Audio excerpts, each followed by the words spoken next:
Good evening, everyone. Tonight is March 3rd, 2021. This is podcast number 21 for the year. And with us, we have Ben and Timothy from SIUE, Southern Illinois University at Edwardsville. Yeah, there eventually. Yeah, I'll get there. If you guys want to say hello, introduce yourselves. I mean, I did the basic introduction, but give us your position, what you guys do down there at SIUE. Yeah, Tim, you want to go first? You got the little higher position than I do. Sure. My name is Timothy Cockrell. I am the vice president of the SIU Esports Club, and as well as the Overwatch program head and the Overwatch team captain. I oversee a lot of the same things as the club president, as well as addressing any concerns that our club has brought up to it, and networking. Stuff like that, as well as being the Overwatch head, just general like planning practices, finding scrims, making sure we're in tournaments, all that comes with being, the head of a program. Ben, why don't you take it away from me here? I will indeed. Thank you, Tim. My name is Ben Wilkie. I am a sophomore here at SIUE, so I have a little bit more time left within the program. I am the Call of Duty coordinator on campus, so I am like Tim with Overwatch. I oversee the Call of Duty program. I manage both teams. I'm not playing this year. I'm just kind of doing the background stuff, so making sure that uh, the tournament that we're in right now is paid for, making sure that they're all available, making sure that if they need a scrim help, I'm there with scrims and just doing a lot of behind the scenes stuff that you usually don't see. I also do podcast for the Call of Duty matches. If you follow our Twitch, SAUE Esports, you will probably see my face or Tim's face for game casting if there's ever Overwatch or Call of Duty. That's one of the things that I do the most. Nice, thank you. And as always, with me here is Mr. Keith Kennedy from Glenwood High School. You almost forgot it there for a second, didn't you? Because you weren't going to be on the last one, and I was like, I started with them first this time, so we made it back around. Well, thank you. Yes. Thank you for being here. So, obviously, the reason why we have you on is for you guys to talk about your program a little bit. We have lots of high schoolers who may be interested in going to SIUE, and I think it was important for us as an organization to make sure that we talk to all the schools in Illinois to let you get your word out. So if you want, this podcast is basically about you guys and what students can expect to what life expects. I cannot talk today.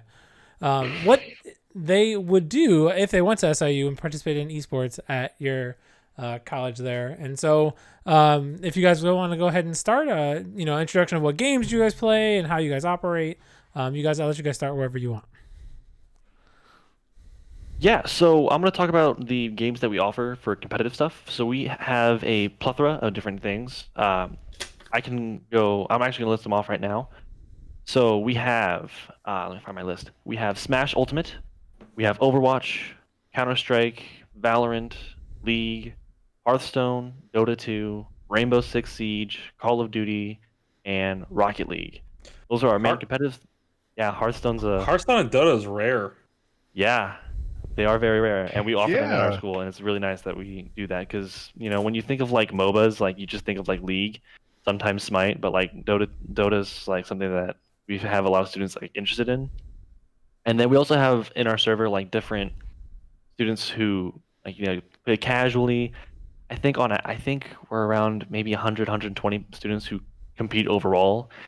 And out of the 400 plus people that are within our organization, I think those are pretty good numbers. Tim, you want to inform anything else that I might have slipped up on? Yeah, we actually have a lot of stuff that we do like community based as well. So it's not all just hit the grindstone and go and compete. We have a lot of community based stuff as well. I recently just got done hosting a community night in my Minecraft server where we hung out, we had a little fun because it's all about building a community as well. When you need that time to like lay off the gas pedal, there's always a friendly face around, and there's more often than not, there's always somebody to play with. So, um, as well as like on the flip side, on the competitive side, you have um, your high end competitors. A good example that I always like to bring up is one of my starting players for the Overwatch team, um, Hunter, he's been top 500 for the last few seasons consistently on support, and he's getting back there on tank as well. He is absolutely one of the nicest people you'll ever meet, and um, he's not like a one-off around here. There are high-end competitors no matter where you look in our programs. So, like whether you're looking for the casual aspect of it, the networking, the building of friendships, or if you're looking to actually just like hit the brick wall of competition as hard as you possibly can, we've got a little bit of something for everyone, and our teams and our rosters are constantly expanding and becoming extremely more competitive. So like it it's a marvel to behold with my own eyes. So, So what's the size of your program? Like, what's the average, or not average? What's your kind of student population you have as active competitors, and then what's your community aspect like?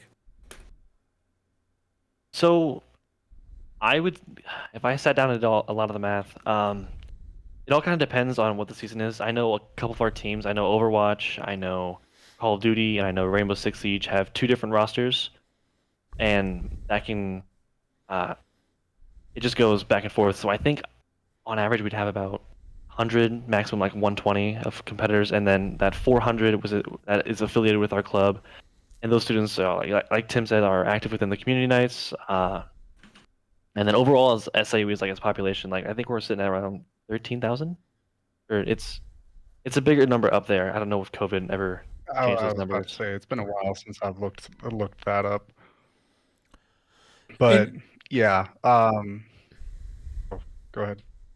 no, I was just gonna say, are you guys all student run club? Is that how you guys are organized and all, or Yeah, are you so guys we're actually officially? we are under the Department of Club Sports within our university, but it's mostly student run. We have one faculty overseer. He's our club sports director. So Yeah, majority. most of the nitty gritty is handled by the students themselves. Obviously, when we need to access our club funds, we have to go through our club sports guy. Um, but making sure we're organized, the running of the Twitter and the running of the Twitch page, while heavily monitored, is still done on the side of the students. Um, yeah. Um, I'm trying to think of the exact number like of officers that we have to split up the duties, but the number escapes me for the current time. Yeah, we were talking with U of I, and he's talking about how they have a whole wing of officers for competitive and a whole wing of officers for casual, and because their club is gigantic at U of I, as you would expect, and so they were talking Yeah. about like how their leadership goes, and I'm like, you guys are literally running a business, and then he's like, yeah, essentially we are operating like that because we have to manage all of these different things, and and so we always like to figure out how schools are operating, like what's their format, so kids can know what to expect. Are they going to expect like a paid coach to be in charge of the team, or is it more student-run coaches and things like that as they come to these colleges? Our program specifically is more student run, so we have 6 officers, but also on our kind of like executive board, we have team coordinators. I'm on that board, and all the other people who run teams as well as on that board as well. We collectively make the decisions, but at the end of the day, the officers have like if they want something that done, it's their say. Uh, but it's very student one-on-one. I find that's a lot better. It's not. I know Illinois has their, Illini has their, business oriented stuff, but I would find that be kind of intimidating in college. I would I was very comfortable. My first interaction with esports actually was with Tim. I was way more comfortable with having a peer, you know, who also knew about everything with esports, informing me. It made it more casual and less kind of like scary with kind of like other sports like basketball. Like you have your coach and you have like all these trainers and stuff. That can be very intimidating. Esports were very casual, but were very competitive.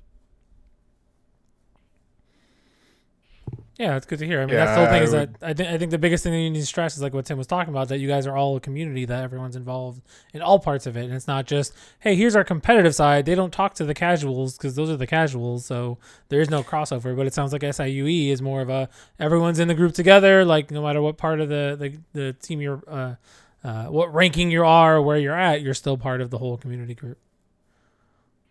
Yeah, and as far as you said coaching goes, we actually, I regrettably have to say that he was a part of coaching Overwatch, but we actually had a coach for Overwatch, and I believe Mitch still does some stuff with the Valorant team, but he actually went on and got a paid position with a tier 3 organization that actually, cross our fingers, might be winning Overwatch Open Division very soon.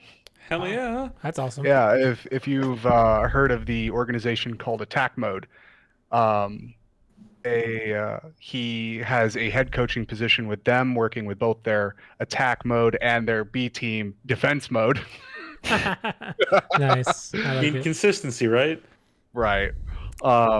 But he was a fantastic coach, and having like tools like that at our disposal is absolutely fantastic. And I can still call him up on a dime and find him on a off day to come help. So That's awesome. So, what are you guys looking for in students who might be interested to come to SIU and be part of esports? Honestly, from what I've seen in the past year and a half that I've been here at this university, with esports, we want students who are passionate about gaming and have a positive attitude towards it.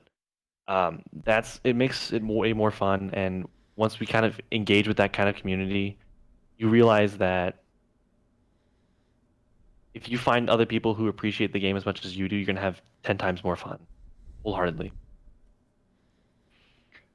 not only that, but being passionate about the game, obviously, as well as being passionate about competition in general. I have a lot of people that I know that you know on the competitive side of things that they might not be the most well flushed out players, but they're constantly seeking ways to better themselves. A passionate competitor is one that never stops learning, and you can apply that both to the gaming side of things and to the school side of things. So, you know, somebody who's passionate about competing, learning, because at the end of the day, school does come first. Uh, every day of the week, twice on Sunday. Um, and it just like a good student is going to be a good student and a good competitor in my eyes. Um, as well as people who are just passionate about the whole genre. Um, you don't have to be a good, like a high-end competitor to, add something of value to our organization. Good examples being, like one of the guys that I know is in the club who does fantastic art, and he makes music, and we've used that music sometimes on our SIU esports streams because he's given us permission to. Stuff like that. You don't Oh, the have fun of to. Twitch, right? Oh, The right. fun time that is Twitch, right? Getting music. Do you That's have not that in gonna get a writing copy. somewhere? Like, do you put that as disclaimer before you go streaming? God, But we got hit for like we had a playlist of all our like non-copyright music, and an autoplay turned on and it skipped off the playlist onto one track that's technically copyright, And Todd's yelling, "What track is this? Why is it in your playlist?" I'm like, "I swear to God, it's not me, please." Because Twitch threw a fit Please and don't hurt me. because Twitch threw a fit and flagged it immediately. Oh my God. Twitch. But it's great to hear you guys have like a place for everyone, and that's a really important thing with communities in esports, especially at schools that aren't quite varsity programs yet. Yeah. Now, Well, looking at that, actually, go ahead. Well, I was actually going to expand on that because, with us not being a varsity program yet, we're still looking to expand and looking to make ourselves a little bit more attractive, for lack of a better term, to the school for the school to really back us and go, hey, look, we recognize that you guys put in a lot of work. You guys are worthy of this. Here, you're a varsity program now. We fund you. So there's like plenty of things that we're like trying to get up and off the ground. A good example, one that myself and both Ben have worked on, is a streaming booth, actually directly right next to our esports space on campus.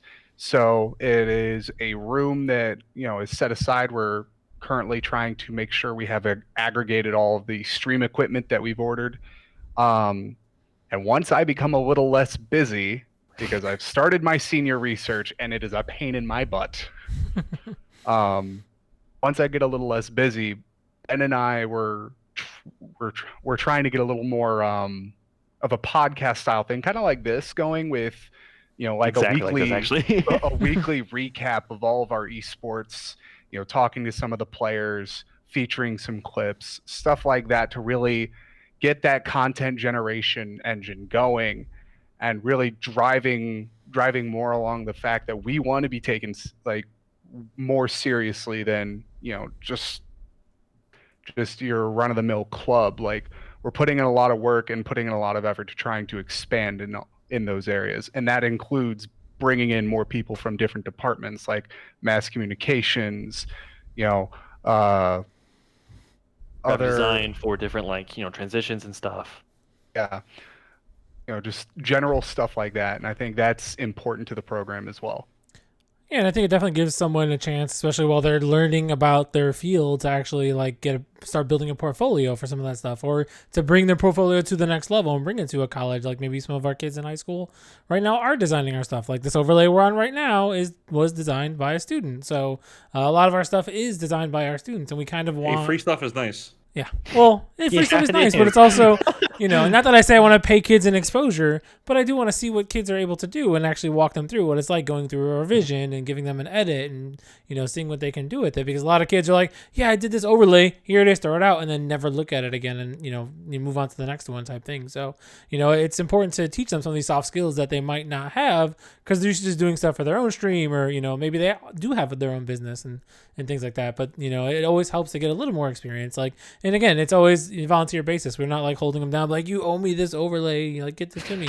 But some kids don't have opportunities to do it for their school. My Rocket League kid. For Tim, who did all my Rocket League overlays, I just messaged Reek, okay, needs overlay in 2 days. Have fun. And every week I just like short notice, like, oh yeah, I didn't make a match yet for this week. Okay, you have a day to make it. Let's go have fun.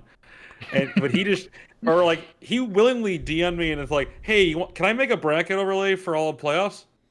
Sure. And if you want to, I didn't say anything. I'm not going to say no. I may or may not use it. We'll see.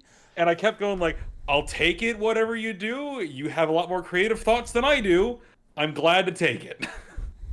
Yeah, so and that's kind of why we have our organization, because we believe like in the whole community aspect of it and all the different ways that kids can contribute. And when we first started, not many schools had their own Twitch page or their own social media engine to like thrive through and make clips for and things like that. Now it's getting where kids are doing a lot more for their own schools, or some schools are even like hiring the kids as employees or student workers to do some of the stuff for them, which is really cool to see.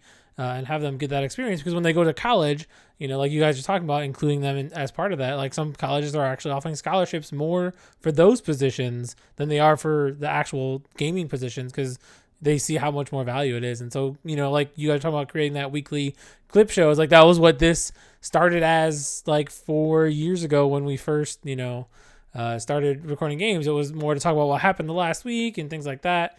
But we've kind of shifted onto more of a whole thematic thing because we have so much going on that, we'd need like 2 hours to cover everything. And then, like you guys said, the clip making engine and, getting that all set up, I think that takes a while to get that whole process lined up. Even I think you guys actually do a really good job with your social media pictures of what's going on, your results for games and things like that. And some schools are really good with that. Yeah. As a whole, like as our organization, we have so many stuff going on. We usually don't post a lot of that stuff, but I think it's really cool for the schools that do because it's really quick and easy. Check this graphic. Oh, that's what our Call of Duty team did. That's what Overwatch did, and So yeah, shout out to our social media manager. Noah's amazing. He is. Like, and the thing is he designed all those graphics himself. Like I was impressed with his work, and because as a chemistry student, I don't have a lick of artistic skill in me. I'm on that same boat. English major. I can speak anything, but I can't draw anything. I can draw like a mean turtle or something, but like I'm a math teacher. I'm not allowed to have that. I mean, you gotta draw those diagrams. and the drawing is pretty rough. Don't believe you me. Y equals mx plus b. My handwriting has gotten so bad, I've stopped using lowercase b in my classes because it looks like a 6. And the kids go, "Is that a 6 or a B?" I'm like, you know what? Screw it. Capital B. We're done. Those kids are gonna be so mad when they get to college and the professor says, "This is not right." I've always mentioned like it's technically lowercase, but it ain't gonna work. Because I was trying to do it on a drawing tablet too, and I have one where I can't. It's just a drawing tablet, not a screen, so I have to look up and write. So I'm going blind the entire day. So I have to go like, well, I really hope it looks nice.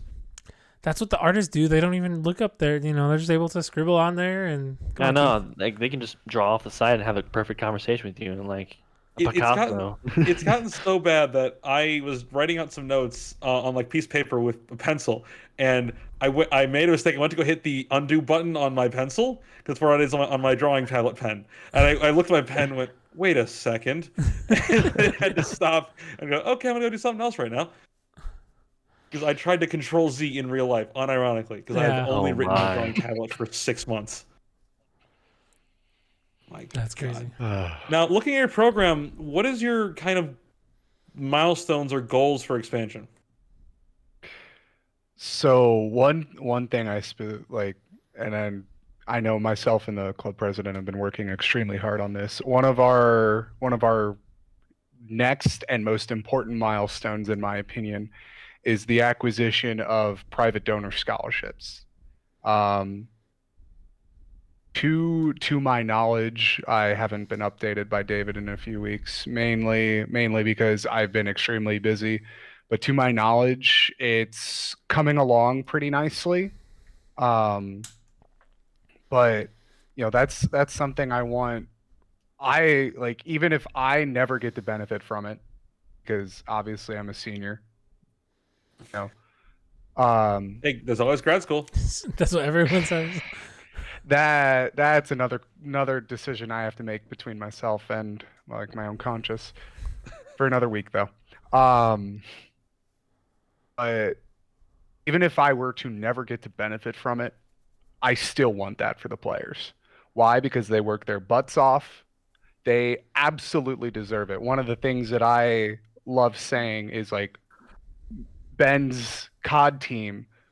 What are they now? 8-1, Ben? They are 8-1. Yes. Last night? And, we were one of the newest teams. We started the tournament last year, and out of 175-ish teams, we've been hitting top 25 every week that they've done like a bracket. That's awesome. Like, yeah, like they work their butts off. They're really good players to start with, so that work ethic plus that talent is just, it pays off so much, and I want them to see and reap the benefits of that. I want them to be able to, not have to work a job like I do. I want them to be able to have that extra time to study or to up their game even further. Like, I don't know how they would, but I want them to be able to have that peace of mind knowing that, hey, I don't have to stress myself out that much more by adding an extra obligation like a job to this just to make ends meet. I want to create that kind of future for SIUE. That's something very important to me. I know it's very important to David, our club president, as well.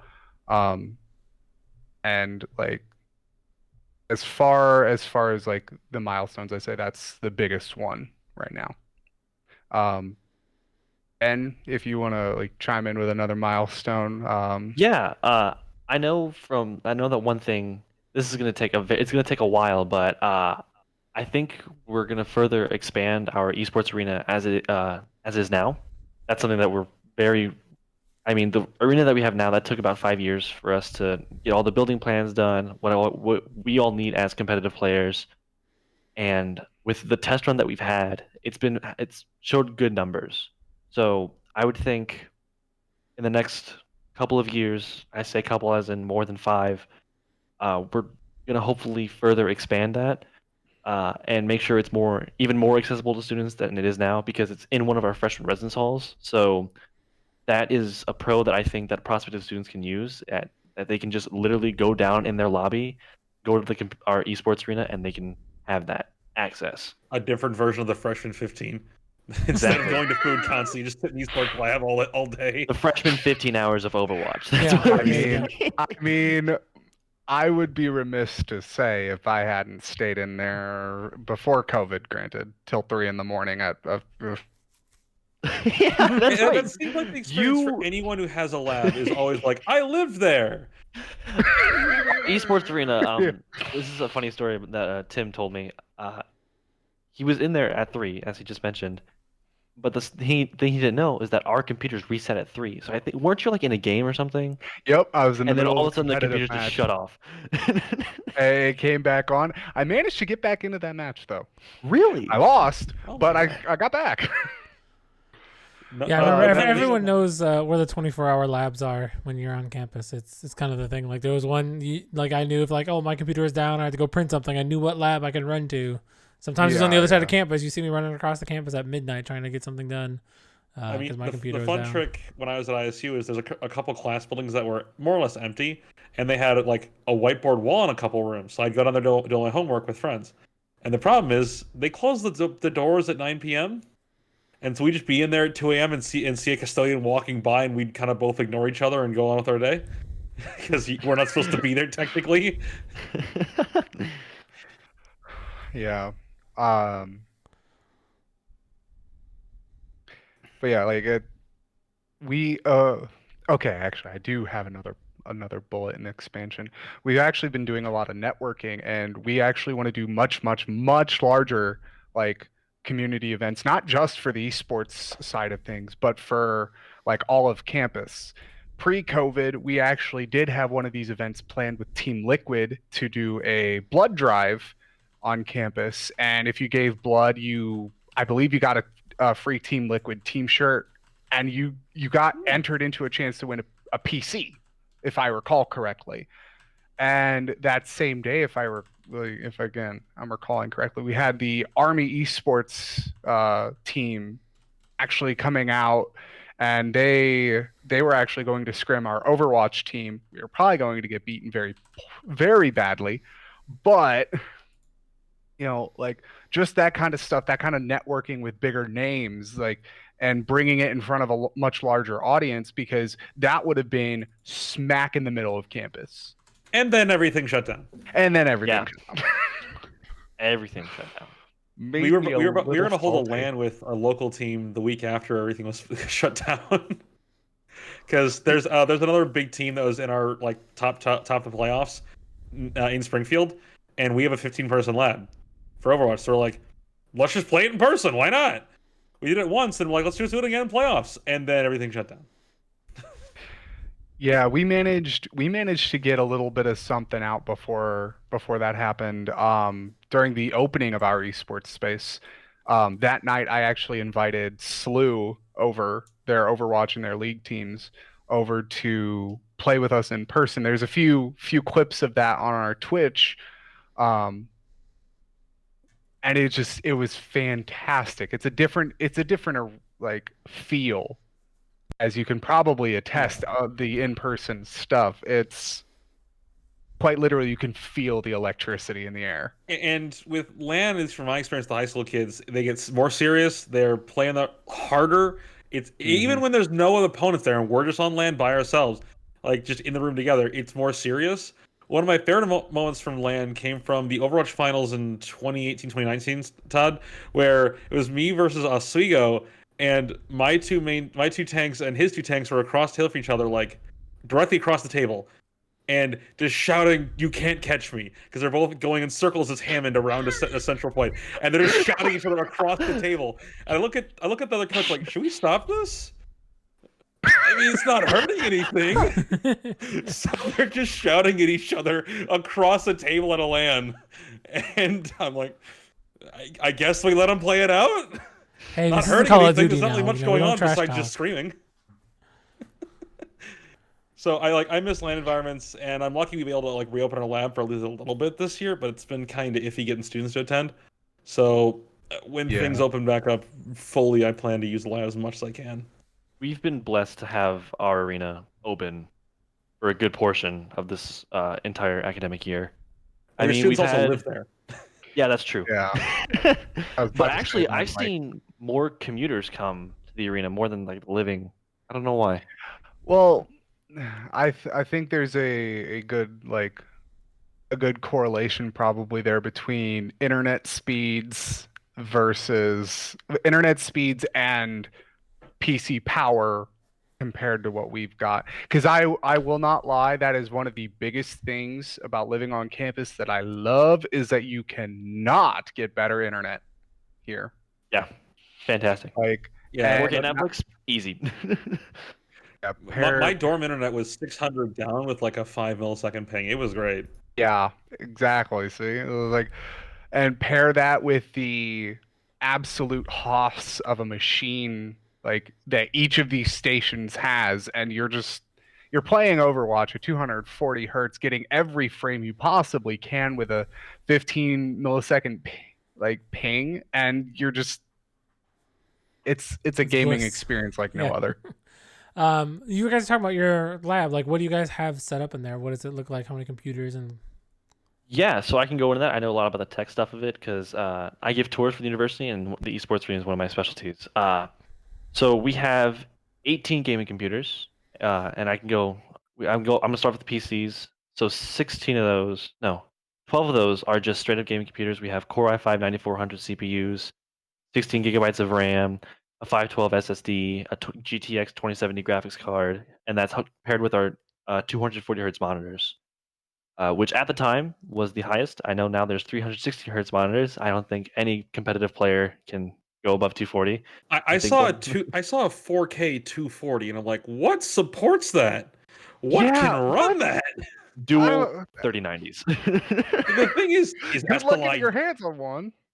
SLI is dead. Also, 3090s are seeing a price hike to $2,300 right now Yep, from the manufacturer. I'll stick to my console. Darn scalpers. And then we also have 6 brand new kind of hybrid stations. So I run Call of Duty, and this year we were allowed to go hybrid with our tournament. We had we have PlayStation and we have PC users, so whenever they're in the arena, I can set them up on one line. They can all be there together. You know, kind of that cohesion that you guys are talking about with that LAN. And then we have 5 bring your own console stations for Switch, PlayStation, Xbox, or if you wanted to bring your own PC down, if you want to bring that with you, I guess. I hope it's a mini. I hope it's not a full-on ATX tower. Yeah, like I got a full tower. This thing ain't moving. Yeah, I have a bigger than I was full about tower. to say, Are the the only 240 person crazy hertz. enough to do that is me. Because you've done it. Yes, multiple times for different reasons. I'll get into one of them here in a second after Ben's done. Yeah. So all of the monitors are 1080p, 240 hertz. So if you wanted to bring your Xbox Series X and you wanted to run 144 hertz, if you can somehow manage that, you can do that. It's very open to any and all students. And then, as Tim mentioned, we have our stream booth that's in there now. Those have we're still kind of working on that, but the streaming equipment there, we have our our cardio pickup mics, we have our Elgato Stream Deck to have all of our cool transitions and stuff. We have a very big like mixer that has up to support up to 4 different mics. So if we wanted to have different people coming in and out, you can have that kind of radio show talk show host. The one thing I wanted to do with that space was like cut a hole out and have like an on-air sign, but like housing was like, no, you're not getting a hole in our wall. I don't know what the big deal That'd be is. so cool. I know, So right? cool. Like there'd be a window. The little Okay, the on-air other sign. option is get like a cheap, like one of those big red flashing lights. It's super cheap, and it's just like a button to turn it on. You walk in the room, turn it on. It's just bright flashing red in the room, so no one can mistake it. My one concern would be about our epileptic gamers. Hey, they wouldn't miss it though. No one would miss that. They would not. But yeah. Not only like have we or not only did we have plans for all that, but we've had a slew of different ideas for stuff. One that we executed on back in November, I'm very proud of, and I know Ben is as well because he helped us work on it. We actually managed to run basically the students ourselves basically managed to run a charity event, a 12-hour live stream that we raised $1,000 for charity, and it was a fantastic way of bringing in the community on some fun stuff. The donation goals were absolutely hilarious. It was a blast to put on. I have some trauma from that night. Hey, I don't want to hear it. I was the one who did the Hot Ones parody. That was on you, man. That was purely you. No, my players trying to get me to do that so much. Like, you should do a charity stream with Hot Ones. Like, nope, not worth it. I mean, honestly, I would do it again. That was what? Do you and David still? They have the bomb sauce. David still has the sauce. That's because right. we had to basically get everything ourselves for this, and this is where actually the insanity of me bringing my 25-pound cased computer in comes from, is because we needed a auxiliary computer to run the streams and connect to everything else across the arena. Capture cards galore. And we managed to do this in the best way possible. I think we Was had it a big like spaghetti rat's nest or something. Yes, we found this wheelie cart in our arena, and there was a cable opening in the back, so we just ran HDMI's in the back, and we just like disconnecting everything. It was like a 2-person thing. Like you had to make sure like the monitor wasn't like gonna fall off, and like a huge Ethernet cord was there, a huge power cable was there too. It was insane. That's awesome. Yes. And just I was amazed at the sheer amount of adaptability that we went through to put that on, and like the sheer amount of dedication that everybody had going into it. Like I shaved my whole beard for it. That was I've never seen Tim without a beard. It was fantastic. It was great. We had another one of our officers dye his hair pink. Ooh. And one of the final ones was myself and the club president doing the Hot Ones parody, where we just went back and forth with each other. It hurt, obviously, but it was all worth it. Don't give my players ideas. I don't want to get a deal. I don't handle spicy stuff as it is very well. I don't want to deal with this. Don't give them ideas. It was fun. For who? And then it was fun to watch and like fun to moderate. Else. Came up with the questions. I had a blast doing it. Yeah, I've done a couple 24-hour streams for charity too, and I have not opened it up to goals and torturing myself for them. Although I know other teachers have, and those are hilarious to watch. Like the one was the greatest. They raised so much money he had to wear a banana suit at school for a whole day every Friday. He had to wear a banana suit every Friday.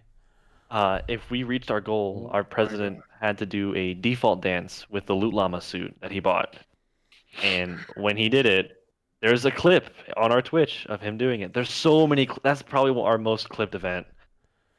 There Yeah. was me getting whipped creamed. There was a game fuel like blind taste test. Like it wasn't all torture, but like we had some pretty cool things.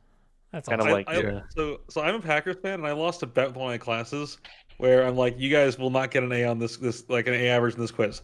They did, and so the next 2-3 assessments, I had to wear a cheese head on my head for the entire class period, and I had an administrator just walk by, walk back, stop and look at me through the window, and then just keep walking.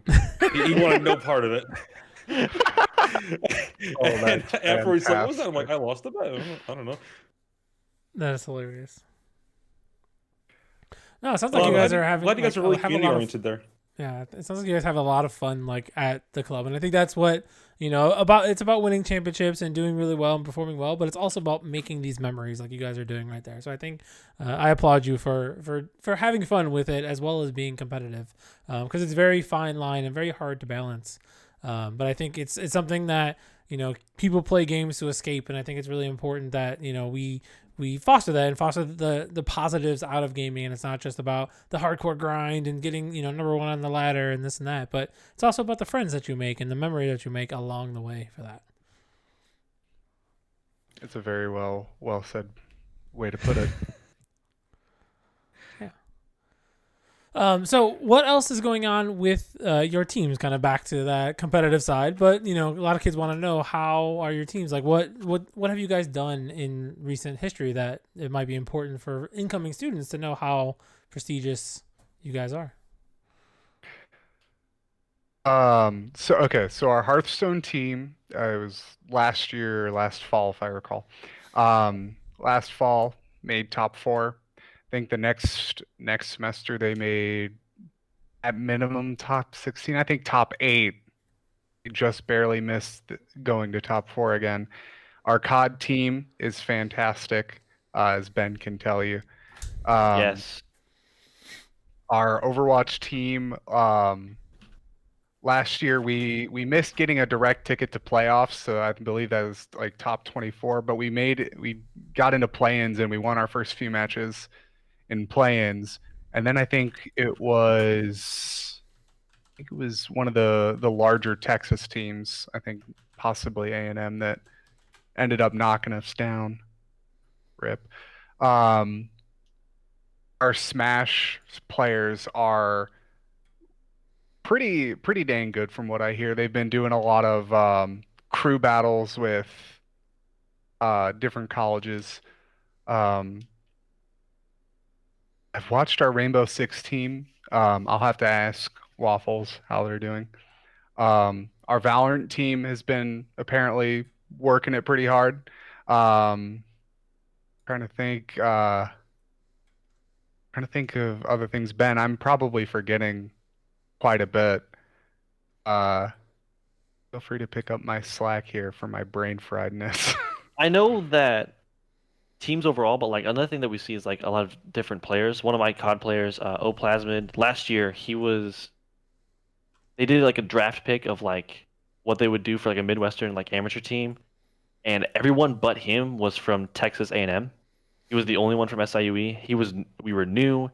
He is a fan favorite within the CCL, which is what we go through. Kind of our like the division we go through.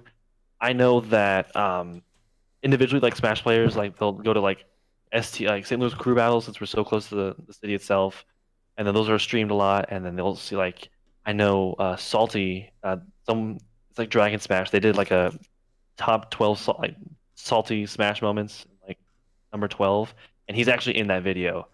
So like he was the one that won. He didn't lose. Um, but yeah, it's not only like team highlights, but we have individual highlights as well.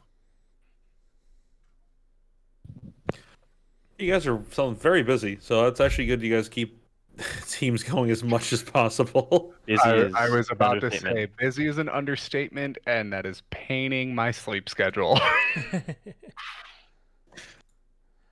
I was It's just trying to look it up and I could not find it. How did you guys do for League of Legends? I could have swore you guys were doing fairly well, but I can ask Mario Flames real quick. But I was pretty sure our league team was doing pretty well. Um, here, he's Trying to find the bracket, but I could not find The it. classic, just trying to DM coach middle of the stream. Hey, I it mean, happens. I've yeah. Um, I know one of our league players, Jared, is extremely high ranked. Um, yeah, he's I think pretty big in league stuff. I think Yeah, he's like Masters or yeah, something. he's on his second account. He's like going for matches again. I got a notification about his stream. Like I can't get out of silver. I don't play League. I get too angry, so I can't really say much. It's like I can't get out of silver, and this man's going for masters again. But yeah, so he's pretty good, and apparently like the entire like roster fills in pretty well around him. And if I recall correctly, they're doing pretty well. Um, Obviously they've got some big competition in the area with Maryville and SLU. Um, it's pretty stiff, Yeah, and but that's why I I was trying think to figure out. Like Illinois has some of the best. Illinois, especially and in that St. Louis area, is like some of the best esports colleges across the nation and sometimes even the world. Like depending on, I guess not so many other countries do college esports, but most of them can compete with amateur teams from all over. So I think oh it's yeah. really a hard competition if you're not. Actively recruiting in varsity squad and scholarships because a lot of these guys that are getting scholarships at these schools are going back for grad degrees or maybe going to school for the first time because they skipped it to go pro and now they're coming back to go to school and participating in it because there's no rules for that. So I definitely can see how it helps being in that area because you're around them by proximity. But then it also hurts because they're kids are going other places and Yeah. instead of your school. Yeah. An example of that I unfortunately had to do, but I would much rather help a friend out than lead them astray. Um, One of the most talented Overwatch players I've ever known in my time, which has been about 3 or 4 years competitively now. Um, a top 10 tank player consistently. 16 years old, as of 2 years ago, was a fantastically humble young man. And he asked me, he's like, hey, can you get me in the DMs of any like Texas schools? Because I want to stay kind of like local. And I'm like, as much as it breaks my heart, yeah. Yeah. So it was, I think it was 5 minutes later, I had him in A&M's DMs, unfortunately. Um, the last I know, they were like hashing out like possible scholarship stuff. You know? And if he does plan to attend there, I would not look forward to facing them. He he's just so dang good. There's always couple of players that was like, man, I know you don't want to go here, but it's gonna suck to play against you. Yeah, yeah. He he actually made it into contenders, which made me Ooh. extremely excited. But the thing is unfortunately, since Blizzard doesn't have like an amazing path to pro scene, he couldn't weigh the money he was making in contenders versus getting an education. So, he kind of just was like, "Hey, I'm taking a step off the contenders train. Collegiate, here I come." Yeah, and I think that's what a lot of people are trying to figure out is whether they want to go pro right away or if they do want to go to the collegiate scene. Luckily, there has been some success with collegiate going to pro, especially like League of Legends. There's a bunch right now, although they're not performing well. Golden Guardians, but they're attempting, and we'll see. They're definitely trying to get better, and hopefully it's just an adjustment, and they'll kick it on. Even though the old adage for league, I don't know if you guys are familiar, but like spring split doesn't count. Well, this year they changed the format and it actually does count for the whole year. So it's continued record. So normally And CLG everything is resets. still dead last. Yeah. Normally summer is like the real season, but spring now counts for everything. So teams that are, 1-15 now continue to be 1-15 for the second half, no matter what happens. So, yeah. Yeah, there's some teams that are really making a bid to bring back relegations. Yeah, yeah. I would lie to say Overwatch didn't have something similar, but I gotta say, watching the Shanghai Dragons redeem themselves, best best comeback story. But yeah, so like, oh, we're definitely getting out there. We're doing more events and stuff for like admission as well. So, um, definitely got some stuff in the we got some stuff like in the works for later on this semester. Um, focused more on admissions and prospective students and showing off a little bit of what we've got. Um, so if people want to see that, go ahead and follow our Twitch page. Those events are going to be not only hosted on the Twitch page, but also in the past we've done like a Zoom call to make it look a little more professional, um, where they can ask questions in either the Twitch chat or the Zoom chat, and then we got people on deck to answer them. We usually have like most of the officers there, you know, they're either doing commentary or answering questions. So, um, I'm very excited for what the future of SIU esports is going to be. And even after I'm gone, I'm going to continue monitoring it and, trying to see if there's any ways that I can help push them forward and help them achieve their goals as well. Yeah. Did you guys want to link your Twitch page in the chat? Feel free. Someone was asking for it. Yeah, I can do it.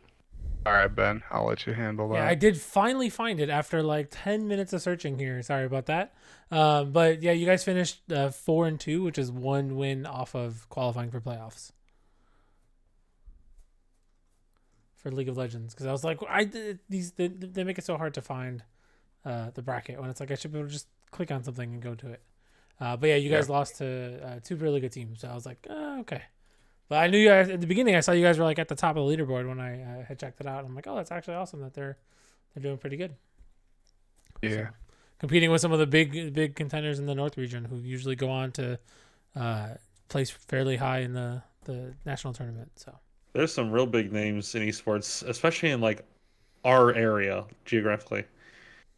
I don't know why, but like this Cornland has just produced this. Cornland has a lot of bored boys. Yeah, it does.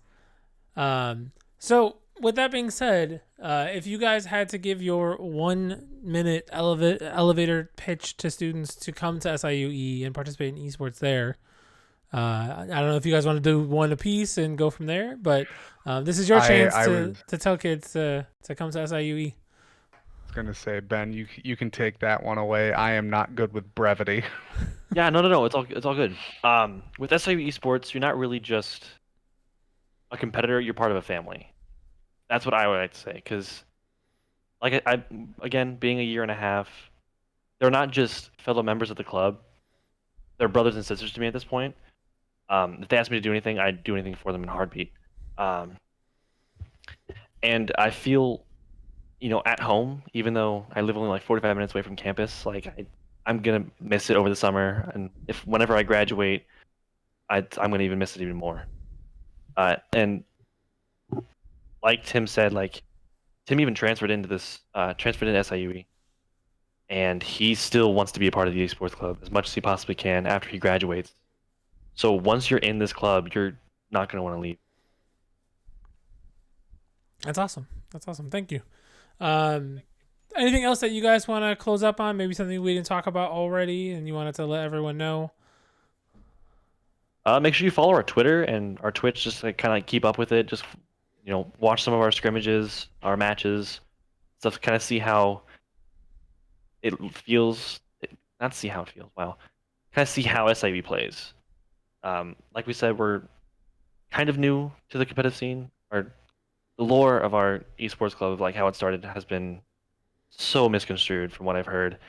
I've heard that it started off as a League of Legends club between like 20 kids, and now we're at like 400 with like 12 different teams. There's so much. But regardless, you're gonna see a lot of how SIB plays. in these games. Like, we're a smaller college compared to what we have in our area, like Maryville and SLU, but we still hit hard like the bigger ones. Yeah, That's awesome. I'd say that's the best way to put it. Yeah, that's awesome. And then definitely whenever you guys get that streaming, you guys start up your podcast. If you guys ever want to, throw a message over to me, we can plug it in. You guys can, we can do what we can to promote that, because we definitely love seeing the content, like providing, students always love to see clip shows and always love to see themselves on stream and, tell all their family and friends. Well, some family that actually cares, but a lot of them will. If it's a big game, they will get their family involved. But it's really cool to showcase the students, because they might not get a chance to showcase it. It's kind of like looking at like Rudy or any of these like miracle players. Like, hey, this is our one chance to make it. This is gonna be me on stream. So being able to provide that and show clips and show their accomplishments, no matter how big or small, in something a show like that, I think it's very important. To someone's like life in college, like, hey, yeah, there was that one time we're on it, and then again, like I said before, creating these memories of a club, I think is really important. Not just being number one in the nation, but creating something that's going to make a lasting impression on someone for years to come. So with that being said, I want to thank you guys for coming on tonight. If you guys need to find them, they are SIU Esports on Twitter, on Twitch. Anything else you guys have for socials, or those are the main ones? Those are just our esports affiliated socials. Cool. And then if they want to find more information about the club, do you guys have a website or anything? You can drop it in the... We do. I will drop that link. Drop it in the chat, and then we'll also say it out loud, because we don't have chat on the screen tonight because we got 4 people. Yeah, siue.edu/esports. Nice and easy. So that's really awesome. If you guys are interested, want to go check it out. You can see pictures of their arena on there as well. I already checked it out. I was like, oh, that's actually a pretty cool setup. But I do want to thank you guys for being on here, and then hopefully seeing you guys in the future and keep going with that Call of Duty.